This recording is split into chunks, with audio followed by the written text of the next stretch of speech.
بله گوهدار من عزیز از دنگ بیش حسن کور مکلامه که نو جوار آنی سر زمان لیبله برا کلام آمر کسی نیزور خارنا ما چاپ پنیر زیتون ماسته خوده زانه کلام آمزی منانی حرف قرآن راسته که گوهدار بن دنگ بیش حسن چه آنی سر زمان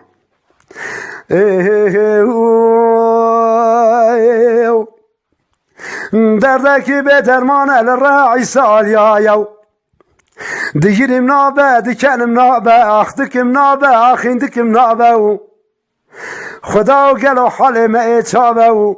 کس قدر کسی نزانه مزنتی آویتنه بن پیانه که چار تکرک کرده بن خدا گوک برو از آغا ما که خانه کی بتون چکر گوک برو از پاشا ما ای روشون ده الچه خدا ما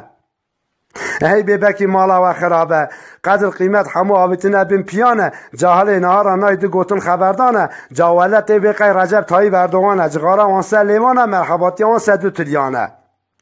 که جیوا خدا دید چار قرش گو قرو از متعید بکر هارون قرش او که جا میره ولی مرا بکه یارش سونیا هارون قرش دانه به باغ فندقا دانه دستیوی داد دو درزی شرنگا سونا خدا ریتن ناولنگو دلنگا قیز بو که نها کتن موده دا تلفون کش سری به مسجد دانه سر جیوا خونه دا میوان قد کشنه ماله دا درابن دکنه قال قرش که اوده دا خزور خاصی گازید کن دبه لیلی بوک دبه ها کلی دبه قیزه ولت چه کتی اوده دا میوان هاتنه ماله دا دو ایسکان چای بده سر تو پیدا دبه ولی از کتم حیره دا از به کتم اوده دا کتم واتساپ دا قونش میدا دا کتی موده دا ریدانه پیشیه دا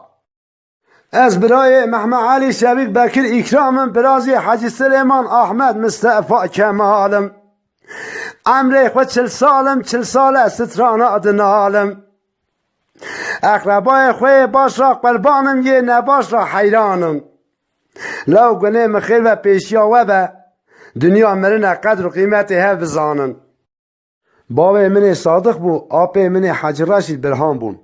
یک گل بو دو توپال بون مهی جار کی چلپوکا بون باقچه حج راشد طلبا ها بون قدر قیمت سر سرا بون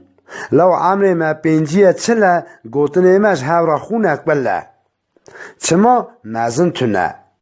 جاهل اینها آن نکنه توپلمه دا دبه معوا کریه مارخه ماله دا جاولت بیجی مارخه ماله دا مینانی منزانه هر گوخانه دا دشنه خستانه سرخاشیه دا شونا فاتحات کمنه اینستاگرام واتساپ دا مارخه ماله ده